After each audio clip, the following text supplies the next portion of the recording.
Hello ladies and gentlemen, my name is Chris Stallings. You know me here on YouTube as MarauderX, and as always I'm your host for Operation Recap. I take some of the stories from Rainfall.com, and I share them here on YouTube because I'm the YouTube guy. That's what I do here for Rainfall.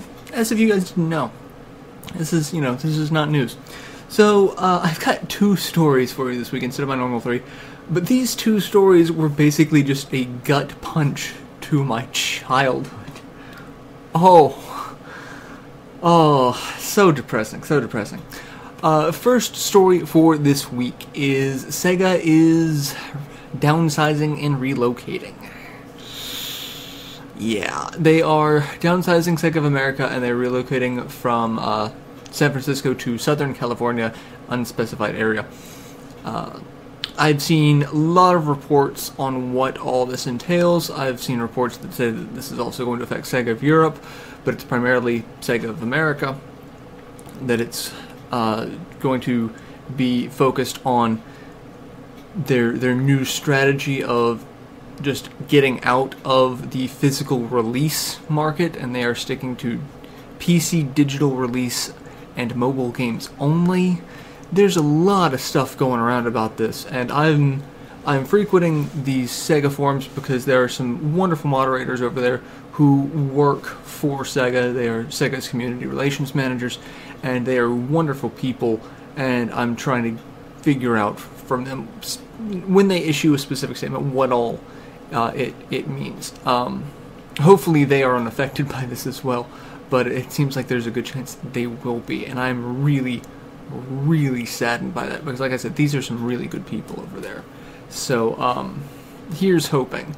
But yeah, a lot of rumors going around about this, about what all it means, and the future of Sega from this point on, as well as things related to Sega, like what the future of Atlas is going to be from this point on. If Sega is getting out of physical releases, what does that mean about Atlas? Are they going to have to adhere by that same policy, or is, like Sega said a while back, Atlas will be able to work, completely independently or autonomously as they have in the past? So it's really hard to say, and it all sounds very ominous. And the only real official statement thus far that I've seen is, yeah, this is happening. So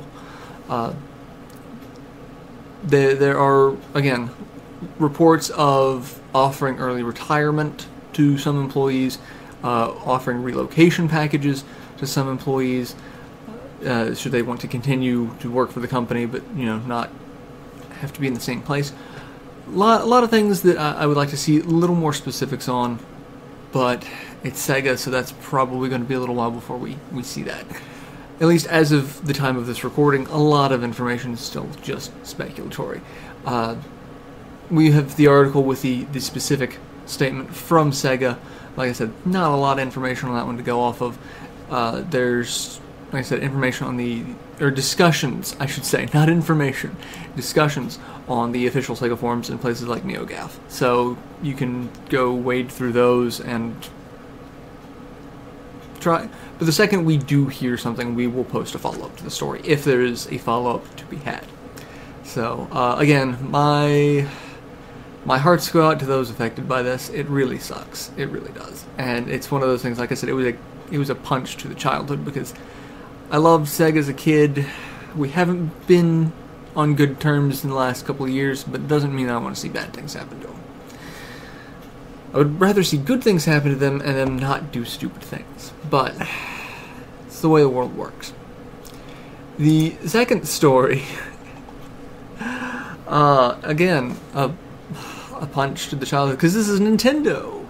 So you've got Nintendo and Sega. That is the theme for this week, just Nintendo and Sega. Now, this is a story I wrote because I was asked to write it, because I'm the only one on staff who has a good idea of the YouTube side of things. So it's the first story I've actually written in a really long time. So forgive me for that one. But it's Nintendo unveils their new YouTube Creators Program. Now, Nintendo has been very weird about their content on YouTube for the last couple of years.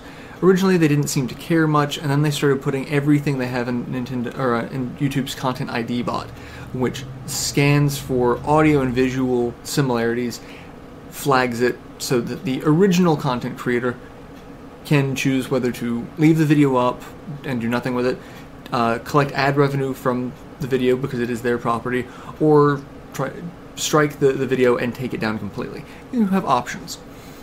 Well, Nintendo had been claiming the ad revenue from everyone that they could for the last year or so, which really did not sit well with the YouTube community. So they said, oh, well, let's see if we can find something that's mutually beneficial. And they came up with this as a way of kind of buying a blanket license. You register your content or your channel with Nintendo, and they take a little bit of the cut and give you the rest.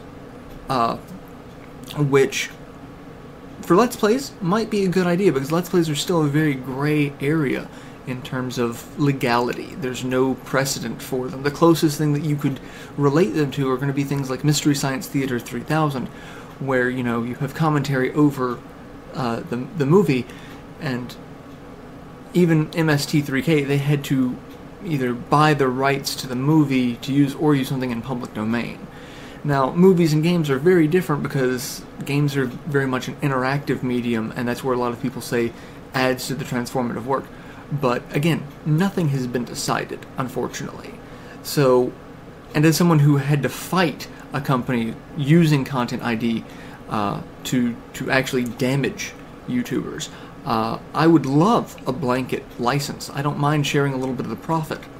Where the problem comes in is legitimate forms of media like reviews, things that are, at least in the United States, protected by law. You should be able to post a review of a product or your opinions or thoughts on a product without having to pay that person. It's one of those protected forms of speech. Now, sadly, YouTube, like most places on the internet, they don't have to adhere to free speech laws. They are an entity, and when you sign up for them, you agree to their terms of service, and they can do whatever they want. But YouTube tries to adhere to this, given that they thrive on user-generated content. So you don't want to censor your users if you want their content on your site, that sort of thing.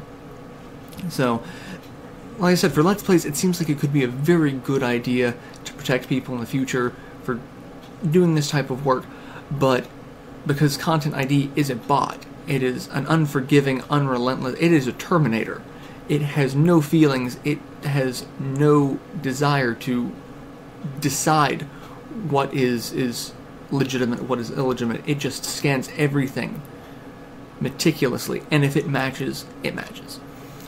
And because of this system and Content ID, it really hurts legitimate forms of media, and a lot of people say it could hurt Let's Plays as a blossoming form of media, because you have to pay to play a game you're already playing. There's a lot of gray area between it. I can see the pros, I can see the cons. The thing to remember is the program is still just in beta, so there are possibilities that it could change that would actually more benefit everyone involved.